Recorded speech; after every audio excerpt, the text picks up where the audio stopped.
আসসালামু আলাইকুম। Hello guys. আমি আবার আসলাম। আমি ফরহাদ। একটা জিনিস নিয়ে আসলাম। সেটা হলো এই OnePlus এর 8T একটা ফোন দেখতে পাচ্ছেন।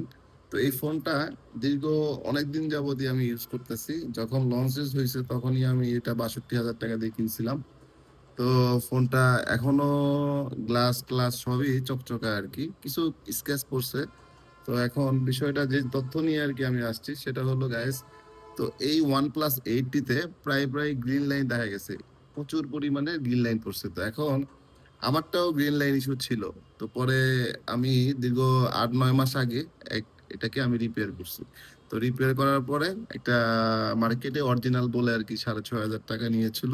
তো এই ডিসপ্লেটা লাগানো হইছে। তো আশা করি আ এই ডিসপ্লেটা অনেকদিন যাবত প্রায় ৬ মাসের মতো চলতেছে আরকি। তো আশা করি আর কোন সমস্যা হবে না। এটা কোন ঝামেলা নাই। তো আমি অনেকদিন যেহেতু ইউজ করছি, তো আমার এক্সপেরিয়েন্স এ কোন সমস্যা নাই।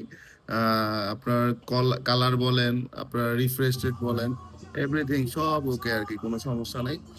তো আল্লাহর রহমতে আমি এই জিনিসটা একটু আপনাদের সবাইকে জানাইলাম। কেন জানাইলাম? যে আপনারা এটা চাইলে আ যাদের এরকম ফোন ড্যামেজ আছে তো আপনারা রিপেয়ার করতে পারেন আরকি। তো আসসালামু আলাইকুম। আমি আবার আসবো ইনশাআল্লাহ নতুন কোনো ভিডিও নিয়ে।